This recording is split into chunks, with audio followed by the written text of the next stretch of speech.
Okay, I'm moving on to the organ section now. It's a 9-tone wheel organ, and basically what I'm doing is I'm using the iPad to do all the programming of the organ. However, I could do everything internally as I can with the synth section. So if it was on synth, my iPad switches to the synth section, and on organ I have the full control. So I'm going to be using this to do most of the setups with the organ. If you hit the type button, you can see you've got 3 different types of organ. So you've got jazz organ, and then the next one down we have is rock organ. So I'm going to move down to that. By the way, if the screen jumps on any of these sections, because it's designed to keep jumping back to get to the effects as you can do them live, all you have to do is just go to whatever section you're on, piano, synth, anything, and hit the transpose button, and it puts a lock on the screen, so you can move through the different pages without it jumping back to effects. So the next one is a rock organ. And a new addition to the family is the transistor organ. This isn't on any other keyboard as well, so it's quite nice, and made famous with bands such as the Doors, etc.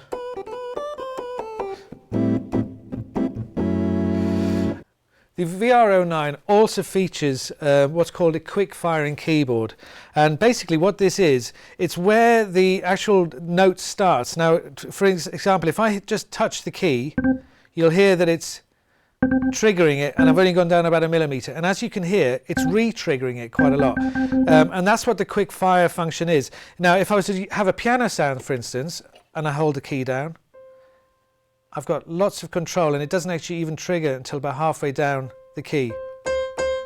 Back to the organ. And the reason for this is a characteristic that people use for literally quick firing, so as you can get the re-trigger.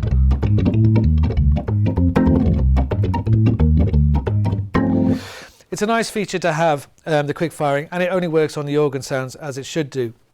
I'm going to move on to all the different sections that the organ has, and you have other things like leakage, for instance. And leakage, what that was on the original organs, was there was tone wheels, up to 91 tone wheels per organ, and each one of them had a pickup. And sometimes what happened was when you played one note, the pickup of that particular drawbar was picking up another tone down the road. So you basically get a noise coming through, which was originally a fault, but everybody liked it, so it stayed on. And if I put a bit of overdrive on, you can hear it clear when I use it. So basically what I'm going to do is I'm going to use the iPad to show the thing working. So if I put it on leakage, that's none at all. You can hear that lower undertone off, and it gives it a nice bit of dirt alongside the overdrive which I'm using.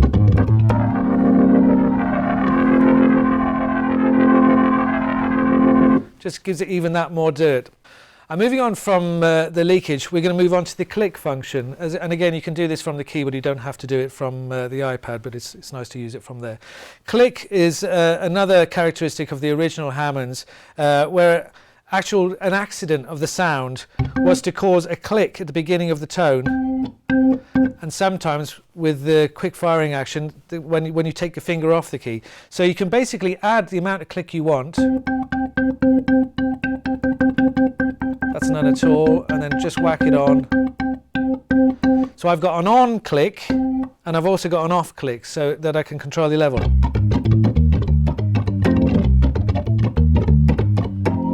So you get a nice amount of click control.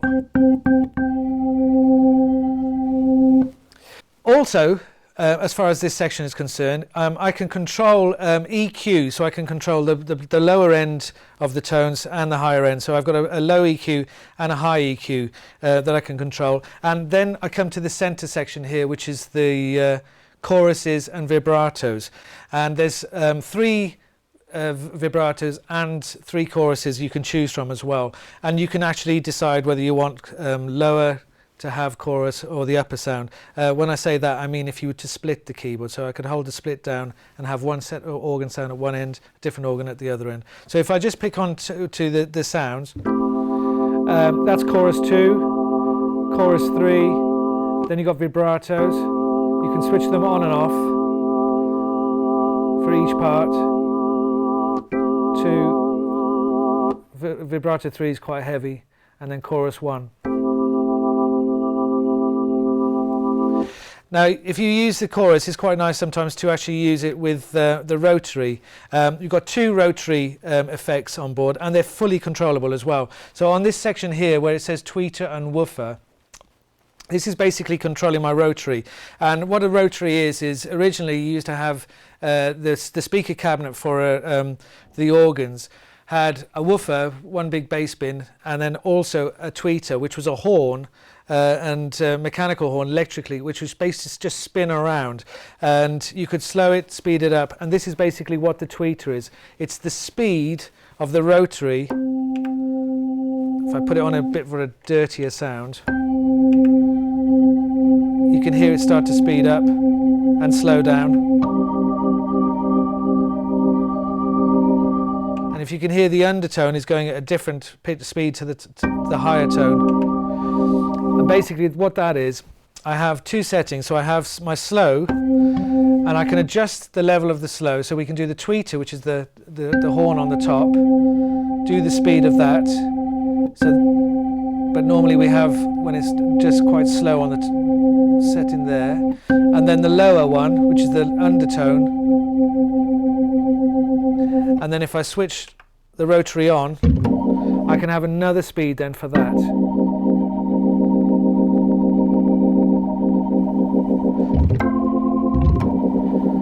You can get some quite extreme sounds. Using that with the overdrive.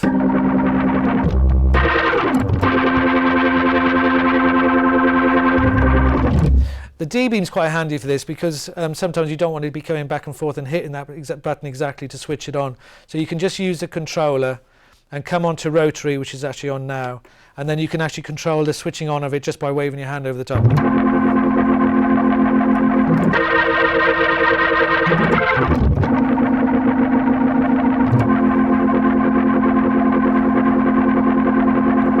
So you can control each segment of it in turn.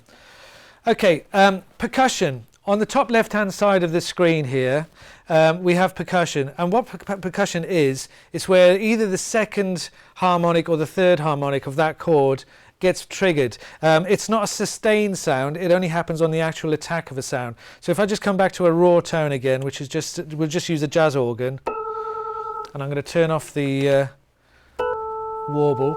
And basically on the top here you can see you've got a fast action and a soft action for each one. So what I'm going to do is, that's the tone without it. You can hear that upper high note. On, off. And then I've got thirds as well.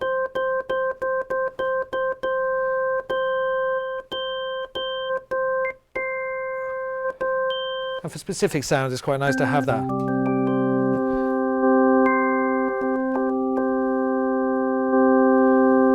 So that's percussion. It's the second harmonic or the third harmonic being put on a staccato sound. And again, I would use my overdrive.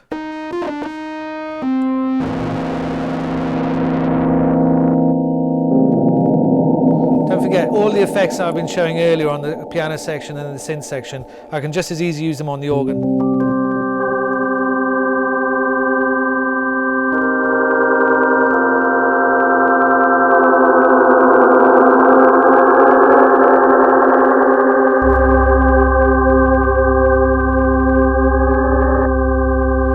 So you've got all the control of the effects, just as you do with the synth section and the piano section. So I'm using the iPad here to control everything. I can do that wirelessly, or I can do it connected, which is I have at the moment on the back here.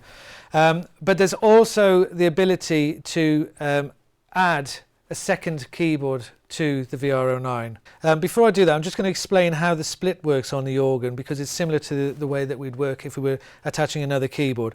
If I hit the split button, you'll see that 2 groups appear here.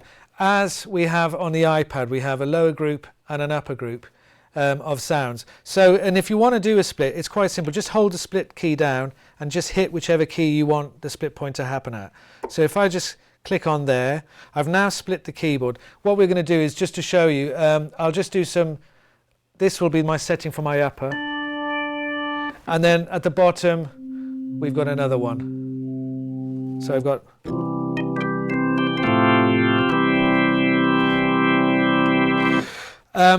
that's if you're just using the one keyboard and you wanted to split the organ. But I can actually connect another keyboard, as I said, and the beauty of that is, using the iPad, as I see upper and lower, if I connected another keyboard to this now, I can actually have a different tone on the upper keyboard to the lower and have full control of either or. And also on the back here, as I mentioned in the overview, we have the PK in, which is where you can attach a PK6 or PK9 bass pedals. So now I've got full control over bass pedals and upper and lower. And the way you would do that, on the center of the screen here, we have our pedal tones, which is the sound we've got with our pedal board. But if you haven't got an iPad and you wanted to set it up, basically the shortcut is, when it's on split, you see it says U and L, that's the upper and lower, or upper and lower, how you set it up.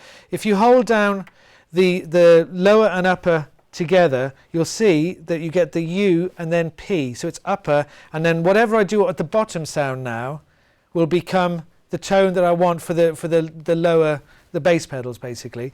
So as I said, you can get the three different sounds: upper, lower, or upper, lower, and your bass pedals, just from the center here. If you want to create your own organ tones, I'm not an expert at creating organ sounds, and you know, there's various different types, even from using the tone wheels, you know, even if you wanted to turn it into a church organ. If you go to page 18 on the manual, it gives you the basic setups from 60s rock organ to 70s rock organ, and it gives you a good idea of to actually make the sounds up from the drawbars, or you could just experiment as well.